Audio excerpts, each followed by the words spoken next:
تاریخ گواه است که تاجیکان ملتی دارای تاریخ و تمدن قدیمه بوده. آیین دولت و دولتداریشان از 1000 ساله سیوم قبل از میلاد آغاز گردیده است. در طول تاریخ دولت تاجیکان بارها دچار تنزل گشته، دیگر بار احیا و تکامل یافته است.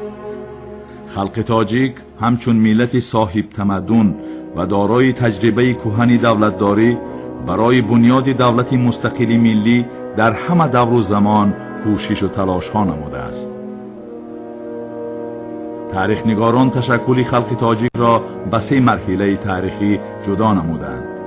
دوره یکم، زمان تشکل و انکشاف دولت ساسانیان در حدود شمال و شرقی خراسان. دوره دوم، تشکل یابی دولت تاجیکان در ماوراءالنهر صورت گرفته است که در این دولت خلقیت‌های ایران شرقی از جمله باختری‌ها، خوارزمی‌ها و سوغدی‌ها زندگی می‌نمودند. مرحله سوم، تشکل کامل خلق تاجیک در زمان سامانیان. از روی تفسیر تاریخ نگاران، تاجیکان تا زمانی به دست آوردن استقلالیت دولتی یعنی سال 1991 به هیئت دولت‌های زیرین داخل بودند. هخامنشیان سالهای 550-330 تا میلاد، سلجوقیان 312-250 تا میلاد، یونان و باختر 250-140 تا میلاد، اشکانیان 247-226 میلادی، کوشانیان عصرهای 2-4، ساسانیان 224-651، هیتالیان 450-567، امویان 671-750، عباسیان 750-875، طاهریان 821-873، صفاریان 873-900، سامانیان 875-999، غزنویان 998-1186، قرخانیان 1005-1212، سلجوقیان 1040-1157، غوریان 1150-1206، خوارزم شاهیان 1162-1221، امپریای مغول‌ها 1221-1359، تیموریان 1370-1507، شیبانی‌ها 1501-1599، اشترخانی‌ها 1599-1753، منقیطی‌ها 1753-1920، کشور ترکستان روسیه 1867-1918، جمهوری مختار شوروی سوسیالیستی ترکستان 1918-1924، جمهوری خلقی شوروی بخارا 1920-1924، جمهوری مختار سوسیالیستی تاجیکستان 1924-1929، جمهوری شوروی سوسیالیستی تاجیکستان در هیئت اتحاد جماهیر شوروی سوسیالیستی 1929-1991. آموزش سرچشمه‌ها و بازیافت‌های تاریخی از آن شهادت می‌دهند که تاجیکان از آغاز دولتداری دارای عنعنه و طرز و اصول خاص فرهنگ دولتداری بودند. دولت و دولتداری در ایران زمینی باستان دوره‌های طولانی تاریخی را در بر می‌گیرد. طبق معلومات‌های باستانشناسی، سرآغاز دولتداری نیاگانمان و زمان پیدایش سلاله‌های آریایی، پیشدادیان و کیانیان بزرگ نسبت داده می‌شود.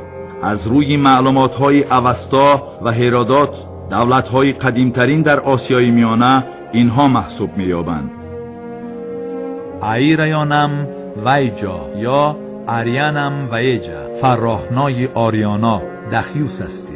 اولین دولت‌های در منطقه آسیای میانه پیدا شده پارت، باختری قدیم، خوارزم بزرگ، مرغیان، سوخت حساب می‌یابند. در این دولت‌ها خلقیت‌های مقیم زیرین اقامت داشتند: سوخت‌ها، باختری‌ها، فرغانیان، مرغیان، پارت‌ها و خوارزمی‌ها، اجدادان آریایی‌ها. یک جایه با این خلقیت‌های مقیمی، این چنین خلقیت‌های بادیه‌نشینی مسگت‌ها، سکایی‌ها و سکایی‌های هومورگه آن سوی سوخت نیز زندگی می‌کردند. شاهیگری باختر و خوارزمی بزرگ. طبق این معلومات‌ها به هیئت باختر سرزمینی امروزه تاجیکستان مرکزی، جنوبی، ولایت سرخندریا و شمال افغانستان داخل می‌شدند. سرچشمه‌های تاریخی موجودیت دولت سوق، وادی زرافشان، قشقدریا و قسمت شمال تاجیکستان امروزه را پیش از هجوم هخامنشی‌ها معلومات می‌دهند. پایتخت این دولت شهر مراقن، سمرقند حاضره حساب می‌شده است. شغل اساسی مردمان این دولت‌ها هنرمندی، کشاورزی و چارواداری به شمار می‌رفته است. دولت‌های خوارزم، باختر و سوخت وارثان دولت کیانیان بزرگ و به واسطه اجدادان قدیمترین مردم تاجیک بودند.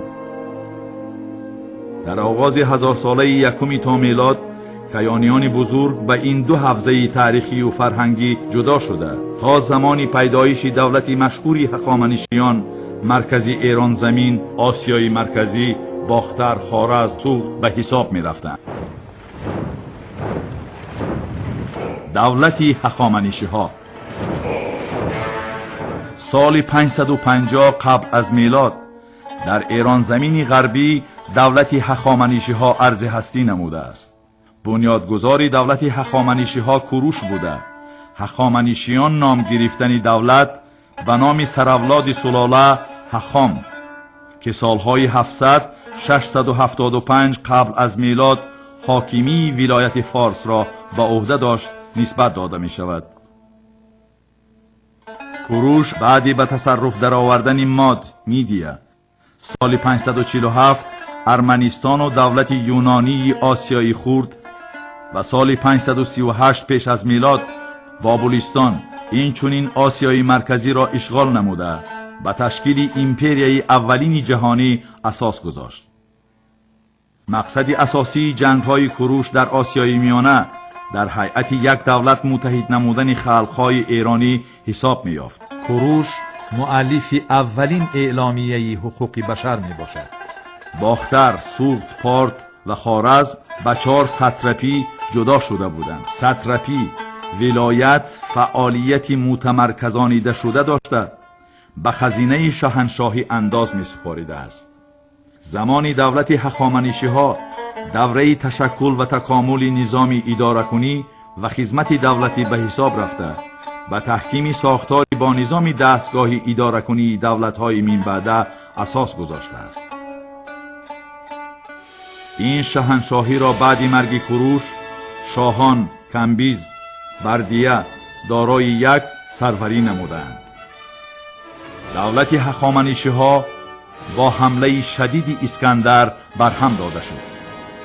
اسکندر سالهای 334-327 تا میلاد آسیای خرد و میانه، سوریه، فلسطین و مصر را اشغال کرد.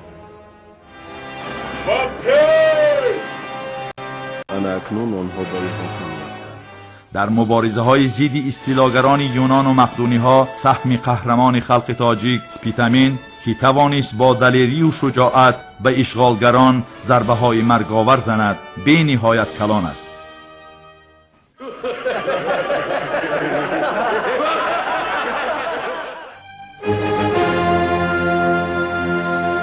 دولت سلفکیان. این دولت سال 312 تا میلاد به وجود آمده است. بعد مرگ اسکندر مقدونی 13 ایون سال 323 برای به دست آوردن حاکمیت در بین سرلشکرانش مبارزه شدید صورت می‌گیرد. سلف که شاه بابل تعیین شده بود برخلاف عهدنامه بسته شده در بین سابق سرلشکران اسکندر به شرق هجوم نموده پارت، سوخت و باختر و گیراکیه را ضبط کرد. تقریبا سالهای 305-304 تا میلاد سلف خود را شاه سوریه و ایران و آسیا راهبری نمودند. ساخت دولتداری در این دوره ها رو به تنزل داشت، زیرا سلفکیان با سبب دائما مشغول جنگ بودن امکانیت جیداً مشغول گردیدن با کارهای دولتداری را نداشتند. دولت اشکانیان، دولت بزرگ پارت بزرگ، پرفیه و شاهنشاهی اشکانیان از سالهای 250 تا میلاد تا سال 226 میلادی عرض هستی نموده است. اساسگزار این دولت ارشک بوده. موضع جایگیرشویش قسمت غربی آسیای میانه حدود حاضره ترکمنستان حساب می‌یابد. به عقیده بعضی محققان ارشک اصلاً باختری از قبیله پردهای آریایی آسیای میانه بوده است.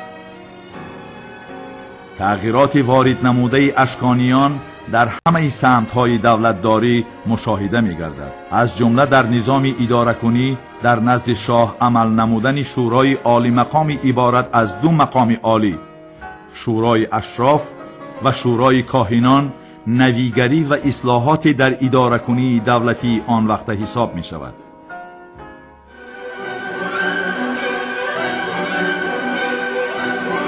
دولت ساسانیان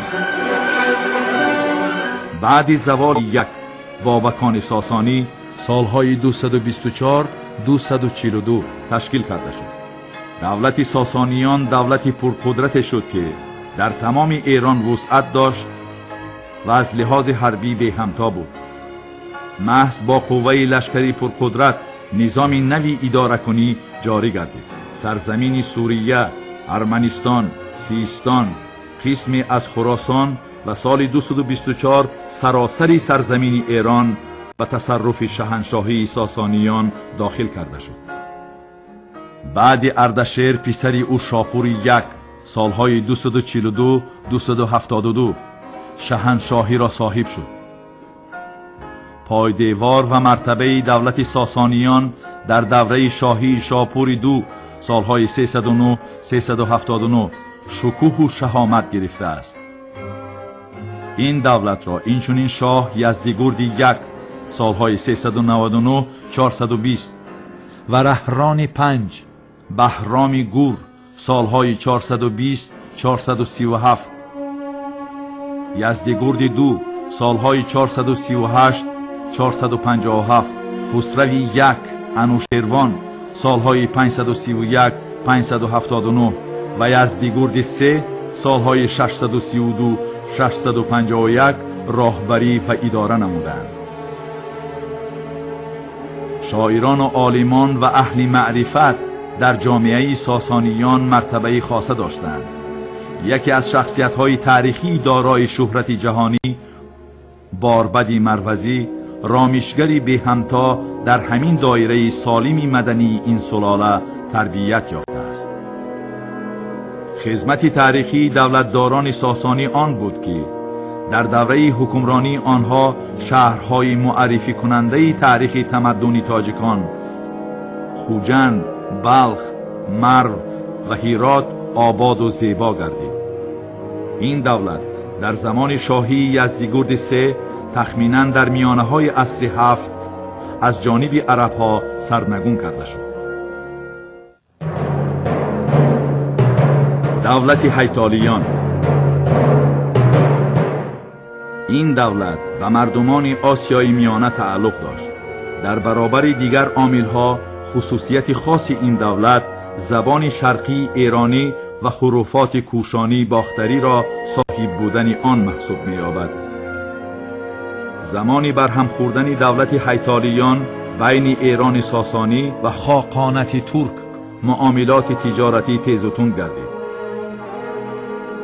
تاریخ نگاران نزاعی بین آنها را نه در منفعت‌های سیاسی بلکه در منفعت‌های اقتصادی تجارتی می‌بینند. در زمان کوشانیان از آسیای مرکزی راه ابریشم می‌گذشت. این راه آسیای مرکزی را با روم پیوست نموده برای رواج یافتن شاهی بافی و کیرمک پروری که در غرب تماما وجود نداشت شرایط فراهم آورده بود. از این تجارت امپریای روم مخصوصاً از تجارت شاهی فایده می‌دید. فارس‌ها در این عملیات میانه‌روی کرده فایده مفت به دست می آوردند که در این جاده منفیت سوداگران فارس و سوخت به هم برخورد. دولت خاقانت ترک در سالهای 30-60 عصر شش ضمن هجوم به ماوراءالنهر و برهم دادن دولت هیتالیان در سیبیر جنوبی و آلتای از حساب قبیله های ترک زیر عنوان خاقانت ترک سالهای 551-744 اتحاد دولتی تشکیل کرده شد. این دولت سالهای 600-603 به دو قسم تقسیم شد: خاقانت شرقی ترک ها و خاقانت غربی ترک ها. خاقانت ترک در آخر عصر 7 و مابین عصر 8 در نتیجه کشماکشی های داخلی و بیرونی، ناموازینتی سطح زندگی، بحران معنوی و مخصوصاً جنگ های پی در پی برهم خورده است. خلافت عرب از سال 650 تا 800 دوره هجوم اجنبیان عرب و مردمان آسیای میانه به خاطر ضبط حاکمیت دوام کرده است. در دوره خلیفه دوم عرب عمر سالهای 634-644 زمانی متحد شوی و استیلای عرب ها آغاز می‌یابد. ضمن هجوم به آسیای میانه عرب ها سال 651 مرو، سال 705 ماوراءالنهر، سال 709 بخارا، سال 712 سمرقند، سال 823 استروشن را به تصرف خود درآوردند. عرب ها به مقابلیت شدید خلقهای آسیای میانه روبرو شدند. یکی از شورش های آموی که به عرب ها ضربه سخت وارد نمود تحت راهبری هاشم ابن حکیم معروف با تخلص مقنع به وقوع پیوست. پیروان مقنع با لباس سفید عمل می کردند. از این لحاظ آنها را جامه سفیدان یا خود سفید جامگان می نامیدند. هجوم های استیلاگرانه خلافت عرب بعدی در گذشت محمد پیغمبر سال 632 آغاز گردیده است. خلیفه های عرب اصلاً منصب اداره کنی دولتی را صاحب شده همزمان راهبری عالی دین و شمار می رفتند. دولت طاهریان بعد راندن قوم‌های عرب از سرزمین آسیای میانه سالهای 821-873 دولت طاهریان تشکیل یافته است. اساسگزارش طاهر ابن حسین می باشد. او جسورانه بر ضد خلافت عرب برآمد. این روز اعتباراً ما از خلافات عرب دست میکشیم. کی ملتی صاحب معرفت و با فرهنگ پاریگرانی غلامی باید کشد. ما تاجیکان بهر آزادی تلاش میکنیم و مبارزه میبریم. سال 822 بعد فوت او پسرش طاهر تلخه به سر حاکمیت آمد. بعد وفات تلخه برادر او عبدالله ابن طاهر سال 828 راهبری دولت را صاحب شده است. محض در زمان حکمرانی او خراسان و ماوراءالنهر به دولتی مستقل تبدیل یافتند. پایتخت طاهریان شهر نیشاپور بود. یکی از مسئله های جالبی زمان طاهریان نظام آبیاری و تشکیل نهر و شبکه های نوی آبیاری حساب می یابد. دولت صفاریان دولت صفاریان سالهای 873 903 عرض هستی نموده است. اساسگزار دولت صفاریان پهلوان اصیل تاجیک یعقوب ابن لیث بود. یعقوب در جوانی هنگام اقامت در شهر زرنج شاگرد صفار میزگر بوده است و از اینجا سلاله او را با عنوان صفاریان معرفی نمودند. در محاربه ها با دسته خود به دسته های غازیان سیجیستان همراه شده والی کابل، سیند، مکران را تابع و سال 867 هرات و هوشنگ، سال 869 کرمینه و فارس را ضبط نمود. سال 873 قشون محمد ابن طاهر را شکست داده مرکز دولت طاهریان نیشاپور را ضبط نمود. دولت صفاریان تا ابتدای عصر 10 سلطنت داشت. سامانیان اولین دولت متمرکز ملی تاجیکان. این دولت بزرگ تاریخی را نمایندگان زیرین سلاله سامانیان حکمرانی و اداره نمودند. سامان خدات اساسگزار دولت سامانیان، اسد، پسران اسد، نوح احمد، احمدی یک، یحیی الیاس. با نظرداشت متحد شوی قوم و قبیله های تاجیک زبان، موقعی مستحکم پیدا نمودن زبان تاجیکی در ماوراءالنهر و خراسان، موجود بودن عنعنه های بای اجتماعی، اتنیکی، فرهنگی و این چنین صاحب مختاریت شدن ولایت های شرقی خلافت عرب ماوراءالنهر و خراسان، زمینه و امکانیتی برپا کردن دولت مستقل تاجیکان به وجود آمد. بعد تشکیل دولت سامانیان تحت راهنمایی آنها با مهنت صادقانه خلق تاجیک، شهر و دیهه های خراب گردیده برقرار کرده شدند. زبان یگانه تاجیکی مقام دولتی گرفته در رشد و فرهنگ و معنویت قوم های تاجیک نقش مهم بازید. یکی از نمایندگان عالی مقام این خاندان اسماعیل سامانی بود که از روی نقشه تشکیل و عملی نمودن دولت را در شکل وزارتها و میان گذاشت. محض با ابتکار او در این دوره دولت ملی متمرکز تاجیکان تشکیل شد و زبان تاجیکی مقام دولتی را کسب کرد. خدمت اسماعیل سامانی در تشکیل و پایه‌گذاری دولت تاجیکان به نهایت بزرگ است. ابوبکر نرشخی در یادداشت‌های خود در زمان حکمرانی نصر دو 914-943 با نامگذاری از 10 بینای مخصوص برای فعالیت این دیوانها ساخته شده یادآوری می نماید. دولت سامانیان در شکل دیوانها، وزارتها اداره می شد. وزیر حاضر حکومت یا خواجه بزرگ دیوان اساسی بود. وزیر یا خواجه بزرگ بعد از امیر در دولتداری شخص دوم حساب یافته، تنها به امیر اطاعت میکرد. دیوان وزیر و دیگر دیوانها راهبری می نمود و همه این مؤسسه های مأموری، سیاسی و خواجگی را نظارت می نمود. دیوانهای دیگر دیوان مستوفی، دیوان امیدالملک، دیوان صاحب اشرات، دیوان صاحب البرید، دیوان محتسب، دیوان مشرف، دیوان قاضی، دیوان ازیا یا ملک های دولتی و دیوان وقف نامگذاری می شدند. در این دوره اداره کنی دولت به عهده منصبداران و خدمتگاران دربار و دیوانها واگذار گردیده بود.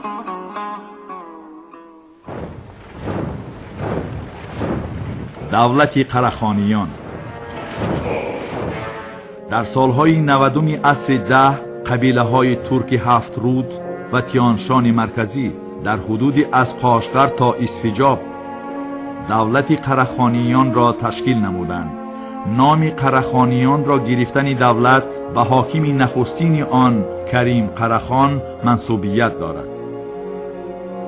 قرخانیان امکانیت تشکیل دولت را تنها در راه از جانب خانها قبول گردیدن دین اسلام و مسلمان شوی دریافتند. ولی دولتی برپا نموده آنها متمرکز نبود. سرزمین به دو قسم، ملک شرقی و ملک غربی جدا می شد. سال 1089 ضمن هجوم ملک شاه سلجوقی تمام مرز قره‌خانیان به تصرف سلجوقیان گذرانیده شد. دولت غزنویان سالهای 963 1186 دولت غزنویان عرض هستی نموده است. اساسگزار دولت غزنویان الپتگین بوده است. دولت ضمن پراکنده شوی دولت سامانیان در شرق افغانستان برپا گردید. پایتختش شهر غزنی منسوب به دولت سامانیان تعلق داشته بوده است. این دولت را الپتگین سال 961 بعد آن خویشش سبوکتگین سال 977 و از سال 998 تا 1030 محمود پسری سبوکتگین که پیشتر حاکم خراسان بود اداره کردند.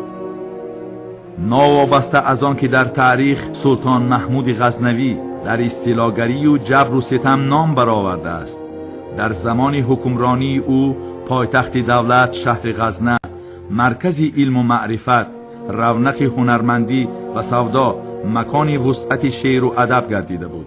دولت غزنویان بعد وفات محمود سال 1030 رو به تنزل نهاده پراکنده گردید. دولت سلجوقیان پایتختش یک وقتا اصفهان شد. این دولت در نتیجه ضبط‌کاری‌های قبیله‌های بادیه‌نشین غوز و پیشوایان سلاله سلجوقیان طغرلبک سلجوقی، الپ ارسلان ملک شاه سلجوقی و جلال الدین ملک شاه تشکیل شده است. مرز دولت سلجوقیان در غرب تا بحرهای میان زمین و مرمر، در شرق تا قاشغر، در شمال تا بحر ارل و در جنوب تا خلیج فارس و بیابان سوریه طول کشیده بود. تاجیکان و فارس ها در اداره کنی این دولت با عقل و ذکاوت خود موقعی خاصه داشتند. یکی از وزیران نامدار دولت سلجوقیان که 30 سال خدمت وزیری نموده تخلص نظام ملک را گرفته است. در نظام اداره کنی دولت سلجوقیان او کوشش نموده است که تجربه دولت سامانیان را زنده گردانیده و این وسیله عنعنه‌های ملی مدنیت آن زمان را احیا نماید. این دولت بعد فوت سلطان سنجر سال 1157 برهم خورده است.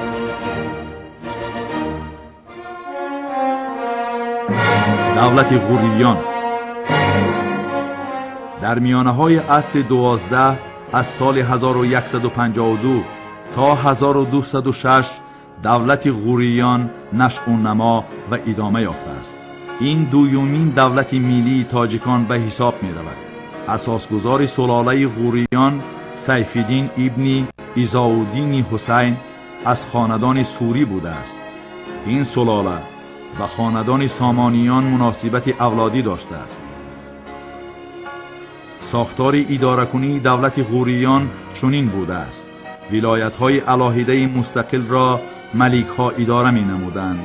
منصب های راهبری کننده ولایت را 2 نفر حاکم و سپهسالار به عهده داشته است.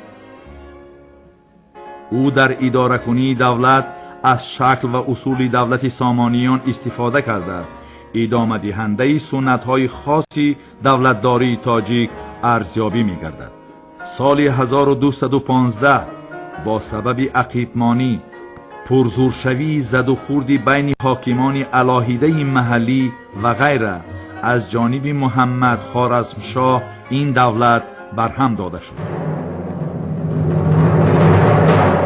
دولت خوارزمشاهیان از سال 1172 تا سال 1200 دولت خوارزمشاهیان با راهبری خوارزمشاه تکش تشکیل و نشأ و نما یافته. سال 1215 به ایمپریای خوارزمشاهیان تبدیل کرده شده است. در ابتدای عصر 13 در مرز مغولستان امروزه دولت فیودالی مغول تشکیل می‌یابد. اساسگزار این دولت که از سال 1155 تا 1227 عمل نموده است چنگیزخان بوده است. سالهای 1220 مغول‌ها بخارا را محاصره نمودند. بعد گرفتن بخارا، چنگیزخان به اصطلاح سمرقند که شامل ایمپریای خوارزمشاهیان و زیر سرپرستی محمد خوارزمشاه بود آغاز کرد.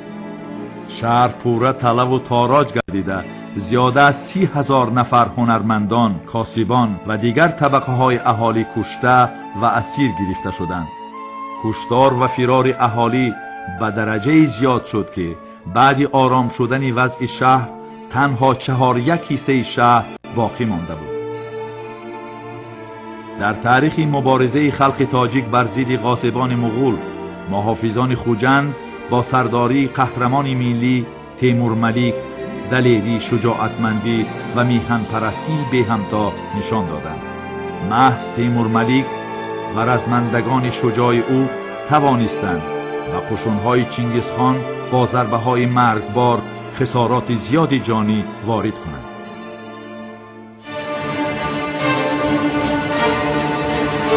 دولت تیموریان بعد شورش محمود تارابی، نهضت سربداران در سمرقند سالهای 1365 1366 و نهضت سربداران در کرمینه سال 1373، دولت تیموریان در سالهای 1370 1375 با دستگیری قوم و قبیله های ترک و مغول تبار تأسیس داده شده است. در عصرهای 12-14 در خراسان و ماوراءالنهر دولت‌های میلی سربداران خراسان و کوردهای هرات عرض هستی کردند. محافظان سمرقند با شعار یا سربدار می‌دهیم و یا ظلم مغول‌ها را رفع می‌نماییم عمل می‌کردند.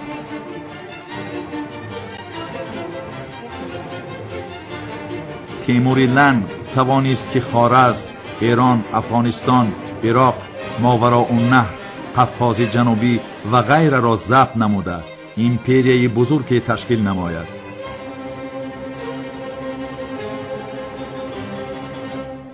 بعد مرگ تیمور سال 1405 حاکمیت به دست حاکم هرات پسر تیمور شاهرخ گذشت.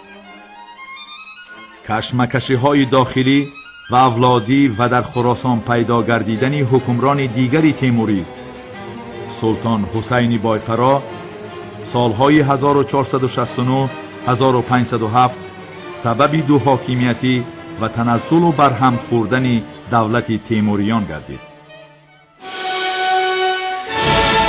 دولت شیبانیان در عصرهای 15 و 16 در عرصه تاریخ دولت با نام دولت شیبانیان تأسیس داده شد. دولت شیبانیان دولتی املاکی بود که آن را یکی از صاحبان ملک ناوابسته به آبرو و اقتدارش با نام خان و خاقان اداره میکرد. این دولت را عبدالله خان دو و نماینده آخرین سلاله شیبانیان پیر محمد خان دو اداره نمودند.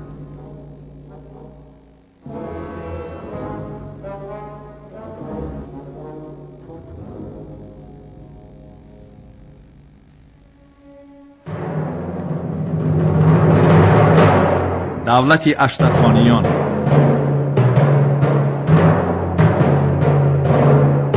اساسگزار این دولت جانیان جان محمد سلطان جانی بیگ سلطان بود. منصب راهبری این دولت خان نام داشت. در این دوره بعضی آبادکاری های دولتداری از جمله کارهای آبیاری به انجام رسانیده شد. این دولت خانی در دوره سلطنت کوتاه مدتی پی در همی برادران عبیدالله خان 1702 1711 و عبدالفیض خان 1711 1747 و قسم‌های خرد تقسیم شد. دولتداری خلق‌های آسیای میانه تا انقلاب آبگب از میانه‌های عصر 18 تا آخرهای عصر 19 دولتداری خلق‌های آسیای میانه امارت بخارا، خانی‌های قوقند و خیوه به تهدید و هجوم‌های بیرونی دچار آمده است. در این دوره‌ها در آسیای میانه دولت یگانه تاجیکان وجود نداشت. جنگ‌های داخلی، پراکندگی و هجوم شاه ایران نادر شاه افشار خلق‌های آسیای میانه را به خرابی اقتصادی دچار کرد. بی سر و سامانی در اداره کنی سر زد. از این وضعیت مناسب استفاده نموده یکی از لشکرکشان نادرشاه احمد خان به قندهار رفت و با مطیع نمودن سرداران قبیله های افغان خود را شاه افغانستان اعلان کرد. در عصر 19 قسمت زیادی زمین های تاجیکان و ترکمن ها که در ساحل چپ دریای امو واقع بودند به هیئت دولت افغانستان داخل کرده شد. محمد رحیم از سلسله خاندان منقیتیه عبدالفیض را به قتل رسانیده در این سالها از سبب زود عوض شدن سلاله ها و سوسشوی حاکمیت مرکزی هر یک حاکم ملک بخارا کوششی به دست آوردن مستقلیت را می نمود. معلوماتنامه تاریخی امارت بخارا را در این سالها سلاله های زیرین اداره کردند. سالهای 1785 1800 امیر شاه مراد، سالهای 1800 1826 پسر شاه مراد امیر حیدر، سالهای 1826 1860 پسر حیدر امیر نصرالله، سالهای 1860 1885 پسر نصرالله امیر مظفر. در این مرحله خلق تاجیک بسیار بی‌عدالتی و خونریزی ها را از سر گذرانید. پس از مرگ امیر نصرالله پسر یگانه او مظفر از سال 1860 تا 1885 در بخارا امیری کرد. در اول امیر مظفر به شورش های ضد لشکر روس دست زد ولی بعد مقاومت های شدید شکست خورد و شهر سمرقند را از دست داد.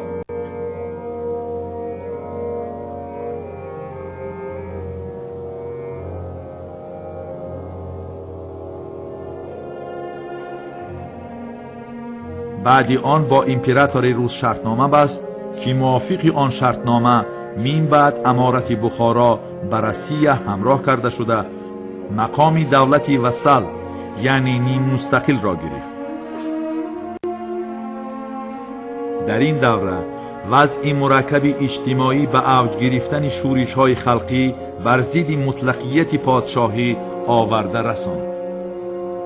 در طول سالهای 70-80 سده 19 در ملکهای حصار، کولاب، بلجوان، درواز، شوراباد، قرطاق، دهنو، رامید، سفیداب شورش های خلقی پی هم به عمل می آمدند.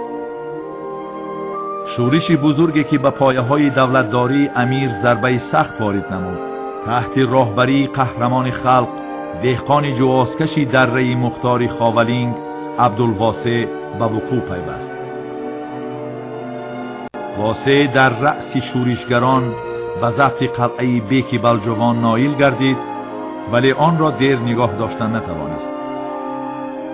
بعد وفات امیر مظفر سال 1885 پسرش عبدالاحد امیر بخارا تعیین شد. امیری جوان دانش زمانوی داشت زیرا در شهر سنت پتربورگ روسیه تحصیل نموده بود. از زبان روسی و کار و سیاست حربی آگاهی داشته.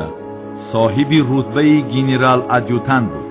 رمزن سرداری پالک کزک‌های آرنبورگ را به عهده داشته. امپراتور روس به او آردن الکساندر مقدس را داده بود. بعد وفات او با توصیه امپراتور روس پسر او عالم خان امیر بخارا تعیین کرده شد. در زمان حکمرانی امیر عالم خان جنگ یکم جهانی سر زد. در روسیه انقلاب فوریه و بعدتر انقلاب اکتبر غلبه کرده نیکلای دو از تخت سرنگون کرده شد. امیر عالم خان در مبارزه با انقلابچیان روس تاب نآورده سال 1920 به دولت همسایه افغانستان گریزه شد و تا آخر عمر در حمایه پادشاه افغانستان پناه برد.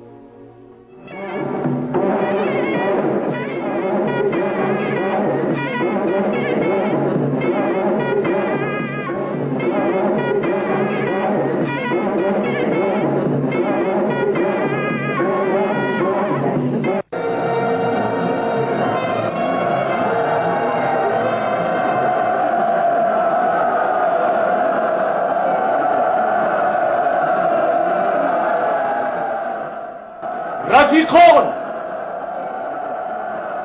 قرار کمیته مرکزی در خصوص تأسیس دادن جمهوری تاجیکستان راهی درستی سیاست ملی دولت است. ما قرار کمیته مرکزی را دایر به خودشناسی ملی در آسیای میانه طرفداری میکنیم. ملت تاجیک تاریخی 1000 ساله دارد. انا آن روز فرا رسید. شما باید دولتی مستقل بنیاد سازید. رفیقان، غلبه مبارک باشد.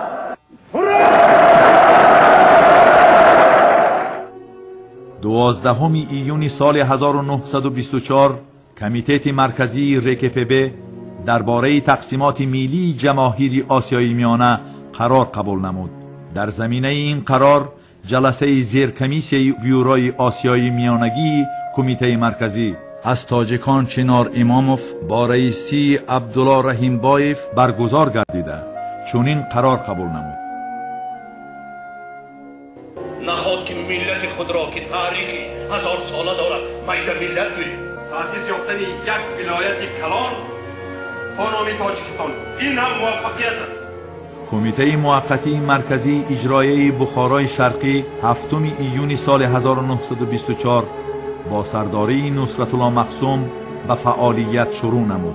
معاونش خواجه رحمت الله، کاتب میرزا سعدالله رجبوف و اعضایان عبدالعزیز، قرشی آقسقال، تلپیگا و دیگران تعیین شدند. آنها اولین نمایندگانی با صلاحیت حاکمیت دولتی برای پیشبرد کارهای سیاسی و دولتداری حساب می‌یابند. 16 آگوست سال 1924 به هیئت کمیته مرکزی تقسیمات ملی و مرزی آسیای میانه از تاجیکان چنار اماموف، عبدالله حاجیبایف و محیدین سید جانوف داخل کرده شدند. در خود همان روز جلسه یکم کمیته حدودی آید به تقسیمات ملی و حدودی جمهوری های نوتشکیل دایر گردید. بعد تلاش های پیگیرانه فرزندان ملت تاجیک در این سمت، یعنی تشکیل جمهوری علاهیده معرفی کننده موجودیت ملت، از 4 تا 11 اکتبر سال 1924 ضمن مذاکرات چندین کرته با تشکیلات های متصدی به تشکیل جمهوری مختار تاجیکستان رازیگی داده شد. در نتیجه تقسیمات ملی و مرزی آسیای میانه، تاجیکستان 14 اکتبر سال 1924 همچون جمهوری مختار تأسیس یافت.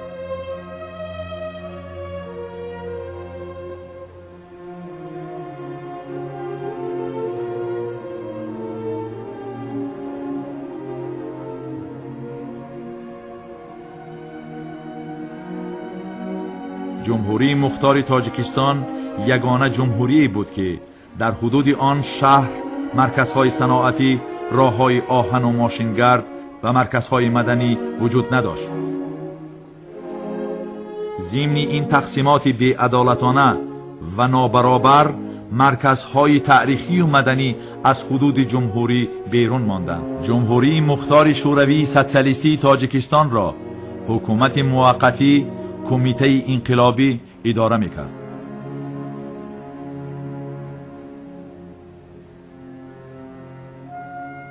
ششم دکتر سال 1924 اولین جلسه کمیته انقلابی گذرانیده شد. مسئله اساسی جلسه تشکیل و براهمانی اساسهای حقوقی تشکیل جمهوری مختار شوروی سوسیالیستی تاجیکستان، ساختار اداره‌کنی حکومت نوتأسیس، جابجاگذاری کادرها و معین نمودن حدود مرزی و مأموری به حساب می رفت. 28 دکتر سال 1924 اعضای حکومت نوتأسیس با هواپیما به دوشنبه آمدند.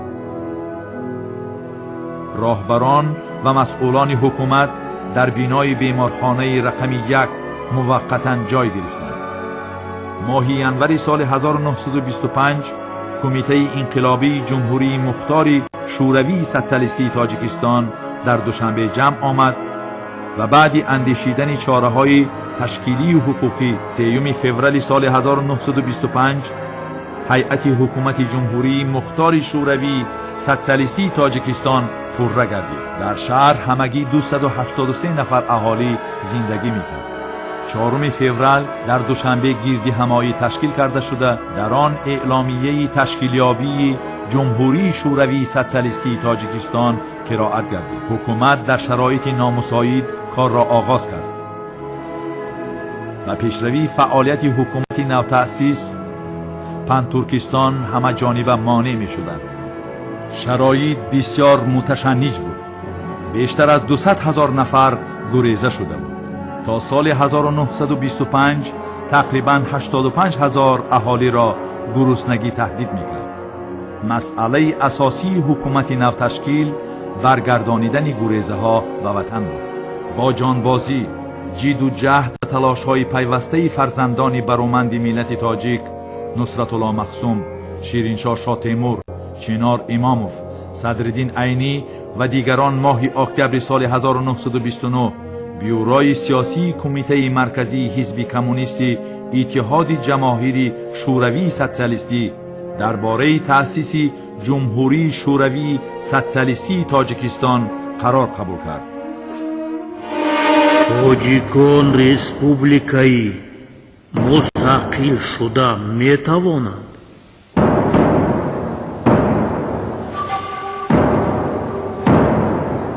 میتوانند. باوری دارم.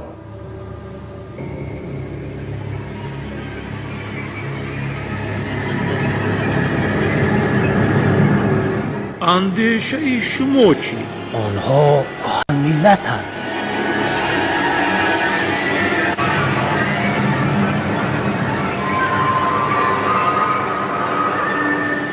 شما چی فکر داری؟